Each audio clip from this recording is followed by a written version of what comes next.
Welcome.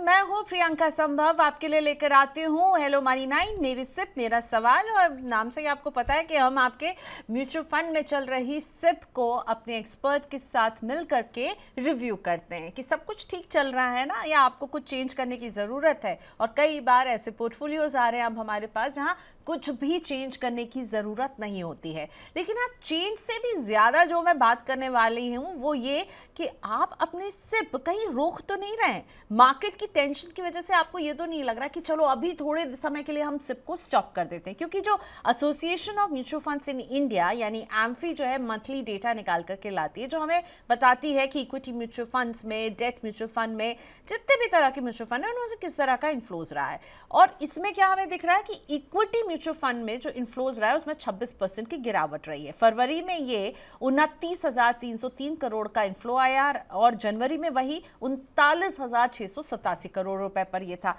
यानी कम हो गया, आप भी देख रहे हैं। और इसी के साथ एक और डेटा जो एम्फी में नजर आ रहा है वो है कि फरवरी में करीब 44 लाख एक्टिव सिप खाते थे और बंद किए गए सिप खातों की संख्या ज्यादा 54,70,000 हो गई है। तो बंद किए गए सिप खाते ज्यादा नजर आ रहे हैं और इसीलिए ये जो सिप स्टॉपेज रेशियो है फरवरी का, बहुत समय के बाद हम देख रहे हैं 122% पर जाता हुआ है।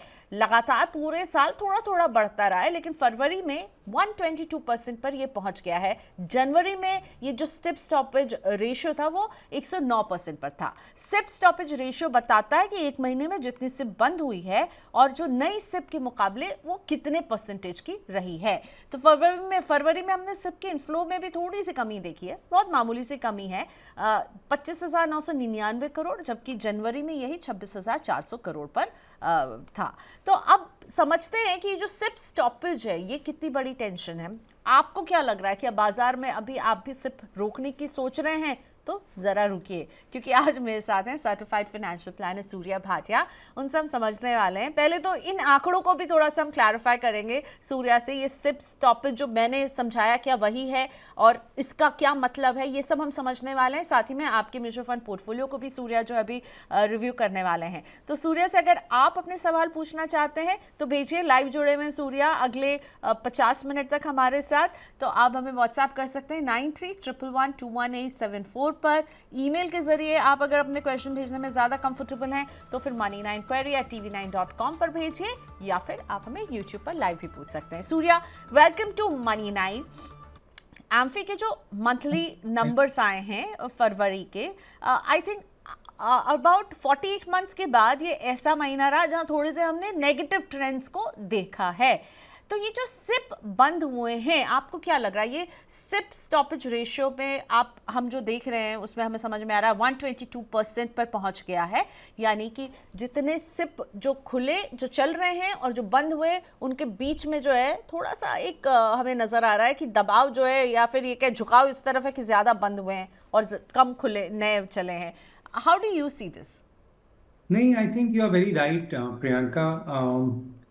This was expected actually. Okay, let me start with this. हमको ये पता था कि ये ट्रेंड, ये जो रुझान है ये आएगा जी। जब मार्केट के अंदर थोड़ा सा एक आप करेक्शन देखेंगे, जो एक सस्टेन्ड करेक्शन है, जो कि हम एंड सितंबर ऑनवर्ड्स देख रहे हैं। सबसे बड़ा महीना करेक्शन के हिसाब से देखा जाए तो वो फरवरी रहा है, पिछला महीना था, जिसके अंदर अगर आप आंकड़ों की बात करें तो आपका एक एवरेज निफ्टी और सेंसेक्स बीएससी वो 5 से 6% के हिसाब से गिरा है, और मिड कैप स्मॉल कैप तकरीबन 10% की आपने उसके अंदर गिरावट देखी है।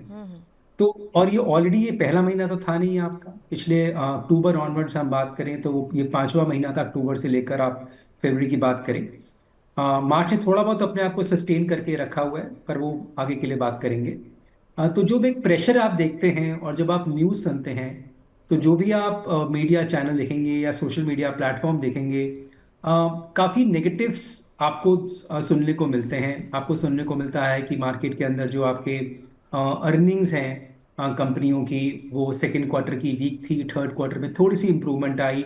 क्वार्टर 4 जो कि जैन टू मार्च जिसको बोला जाता है, एंड ऑफ द ईयर, उसके अंदर थोड़ी सी इंप्रूवमेंट देखने को मिल सकती है। पर क्या वो आपको पूरा भार लेकर जा पाएगा, क्या आपको एक बेहतर रिजल्ट दे पाएगा, ये कहना काफ़ी मुश्किल है।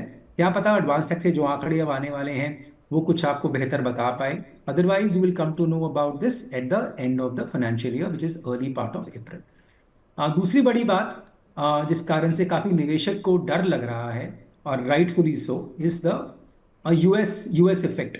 जो आपका टैरिफ्स का इम्पैक्ट है, उस कारण से आपको देखा गया है कि काफ़ी इम्पैक्ट दिखाई दिया है आपको अपने अर्निंग्स के ऊपर भी, अपनी आपको जो आपके जो क्षमता है आपको कंपनीज की, किस हिसाब से वो अपने आप को चैलेंज करेंगी बाकी जो फॉरेन कंपनीज हैं, अगर वो टैरिफ्स के ऊपर उनका इम्पैक्ट पड़ता है।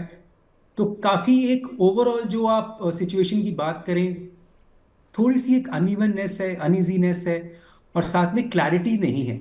मार्केट को ये पसंद बिल्कुल नहीं आता। और जहाँ तक इंडिया की बात है, आप फिर थोड़ा सा मैनेज कर लें, पर काफ़ी अलग दूसरी कंट्रीज हैं, जैसे हम चाइना की बात करते हैं, जहाँ पर यूएस और चाइना के अंदर जो भी हालात चल रहे हैं उसका काफ़ी इनडायरेक्ट इम्पैक्ट हमारे देश पे भी पड़ता है। क्योंकि अगर चाइना के ऊपर वो प्रेशर मेंटेन करेगा, चाइना अपनी करेंसी को डेप्रिशिएट करेगा, तो इंडिया को भी कुछ ना कुछ ऐसा कदम उठाना पड़ता है और पड़ेगा, जिस कारण से आपके रुपये पे भी प्रेशर पड़ेगा, जो कि हम पिछले कुछ महीनों से देखते भी आ रहे हैं। तो इन सब का अगर मिश्रण करें तो यही समझ में आता है कि मार्केट के ऊपर थोड़ा प्रेशर है।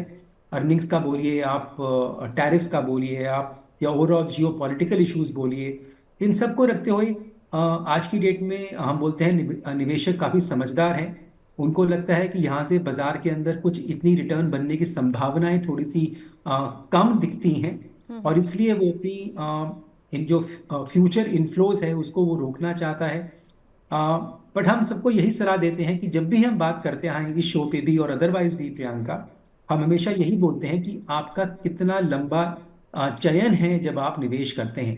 वो क्यों बोला जाता है? वो इसीलिए बोला जाता है कि जो ये समय आप आज देख रहे हैं, इसी को मद्देनजर में रखते हुए ये बोलते हैं कि do you want to invest in equity for long term और no, come to equity only if you are a long term investor, long term player. कारण ओके। यही कारण है जो आप आज गुजर रहे हैं जिस दौर से, क्योंकि ये दौर, आप एक ओपन इकोनॉमी है, ये प्रॉब्लम्स तो आपके पास आएंगी ही आएंगी। अब लास्ट ईयर बिफोर सितंबर काफी कंट्रीज में इंक्लूडिंग यूएस में प्रॉब्लम्स आप देख रहे थे। India was little insulated because आप कह रहे थे मेरा डोमेस्टिक फ्लो बहुत स्ट्रांग है, पर कभी ना कभी it will come and bite you because we are not insulated. ठीक है, तो सारी आप कंट्रीज सरप्राइज्ड नहीं है, आपको लग रहा था कि कब हम ये देखने वाले हैं इस तरह के नंबर्स। अब जो आपने एक वर्ड यूज किया, सस्टेन डाउनफॉल, एक जो हम मार्केट का देख रहे हैं ये स्ट्रेच्ड आउट। अब बस आई जस्ट होप कि हम म्यूचुअल फंड में भी ये सस्टेन्ड नंबर्स में ये ड्रॉप ना देखें। लेकिन हाँ, वॉलेटिलिटी, अनसर्टेनिटी, एम्बिग्यूटी के बीच में इन्वेस्टर्स ने पैनिक बटन दबाया है फरवरी में। क्या चिंताजनक है ये सूर्या? आप इसको लेके वरिड होंगे क्या? देखिए, निवेशकों को ये चाहिए, इन्वेस्टर्स को, they need to take a step back. When I say a step back, it does not mean they need to revaluate और स्टॉप और पॉज देयर एसआईपीज जो मंथली वो निवेश कर रहे हैं।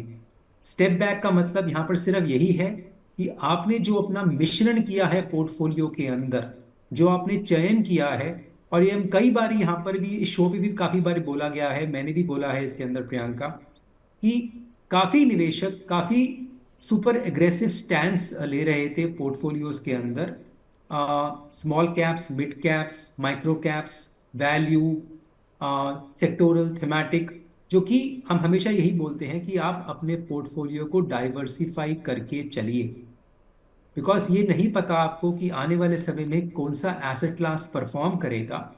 तो क्योंकि ये किसी को नहीं पता, जितना आप एसेट क्लासेस में डाइवर्सिफाई करेंगे, do not chase one asset class, do not chase the returns.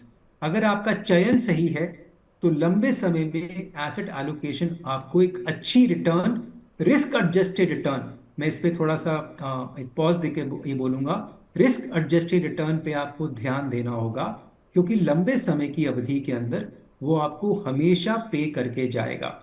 चाहे वो आपका एसेट क्लास जैसे गोल्ड की बात करें या इवन सिल्वर की बात करें, इक्विटी की है, डेट की है, और एक एक overall if you create a good asset class, the probability in the long run you turning bad the portfolio is actually very less. काफी कम मात्रा में देखा जाएगा कि अब लंबे समय के अंदर उस पोर्टफोलियो में आप लंबी अवधि के लिए नेगेटिव रिटर्न्स देखेंगे। तो सूर्य, अगर आपने बात की एक लॉन्ग टर्म आपकी इन्वेस्टिंग का जो एक गोल है उस लिए जी अगर आप निवेश कर रहे हैं, तो फिर अभी तो आपको बिल्कुल घबराने की ज़रूरत नहीं। लेकिन एक बहुत इंपॉर्टेंट वर्ड आपने यूज़ किया, स्टेप बैक, कि आपको अभी रुकना नहीं है, ना ही आपको कुछ बहुत बड़ा कदम लेकर के कह देना है कि अच्छा मैं 3 महीने रोक देता हूँ, एक पॉज लगा देता हूँ। नहीं, कम नहीं करना है, रोकना नहीं है। तो क्या आपको लगता है ये बढ़ाने का अच्छा वक्त हो सकता है अपनी सिप? अगर किसी के पास लिक्विडिटी है, कुछ पैसे हैं, तो क्या उसे बढ़ाना चाहिए? और रोकने से आपके लॉन्ग टर्म फाइनेंशियल प्लानिंग पर किस तरह का असर पड़ेगा? अगर इस पॉइंट में जब मार्केट इतने वॉलेटाइल है आप रोक देंगे, तो आपकी लॉन्ग टर्म फाइनेंशियल प्लानिंग पर क्या असर पड़ेगा? नहीं, आपने दोनों काफी अच्छे पॉइंट्स उठाए प्रियंका यहाँ पे, कि जनरली हम बोलते हैं कि आप कॉन्सेप्ट है आपका रुपी कॉस्ट एवरेजिंग का। तो उसके अंदर आप अगर अपनी एसआईपीस की मात्रा और जो अमाउंट की राशि है उसको बढ़ाते हैं तो आपकी एवरेजिंग आपको बेहतर मिल पाती है। बट आप दोबारा ये सोच के मत आइएगा कि मार्केट बॉटम पे है। मार्केट का बॉटम मार्केट को भी नहीं पता, इसलिए इस अंदाज से मत आइएगा कि हम बॉटम पे हैं, यहाँ से हम सिर्फ पैसा कमाएंगे। मार्केट के अंदर वॉलेटिलिटी बनी रहेगी, पर ये एक अच्छा समय है लंबी लंबे अवधि के लिए अपनी सिप्स को बढ़ाने का। जिन भी निवेशकों के पास एक थोड़ा सरप्लस पूल है या फंड्स पड़े हुए हैं, कैश फ्लो परमिट करता है, उसके अंदर आप उसको फर्दर निवेश करिए, इन्वेस्ट करिए, ताकि आपको लंबी समय में एक अच्छी एवरेजिंग मिल पाएगी। क्योंकि अगर आप 6 महीने पहले इन्वेस्ट कर रहे थे तो ऐसा तो कुछ भी नहीं हुआ कि आप बोलिए कि मैं एसआईपीज नहीं करूंगा, अपना निवेश नहीं करूंगा। आपको मैटर एक तरह से डिस्काउंट ही मिल रहा है मार्केट्स के अंदर, पर क्या ये डिस्काउंट बढ़ सकता है? बिल्कुल बढ़ सकता है। अगर आप अपने जो आपका इन्वेस्टमेंट होराइजन है उसके साथ आप बिल्कुल ठीक फैसला लेते हैं कि इक्विटी है, लंबी अवधि के लिए निवेश करेंगे, अगर छोटे समय के लिए अगर हमें पैसा निवेश करना है तो उसको हम सेफ या डेट में या बैंक में या एफडी में या आरडी में रखेंगे, तो कोई कारण नहीं है कि आपका फैसला गलत हो। और इसलिए आपको अपनी एसआईपी बुक बंद ना करके ऑन द कॉन्ट्री सी कि can you increase that SIP book. Okay, so अभी बंद तो बिल्कुल नहीं करना है आपको। इनफैक्ट एक बार देखना चाहिए कि आप सारे एसेट में किस तरह से डिवाइडेड हैं, और अगर इफ़ योर पॉकेट अलाउज तो आप अपनी सिप की राशि को बढ़ाइए भी।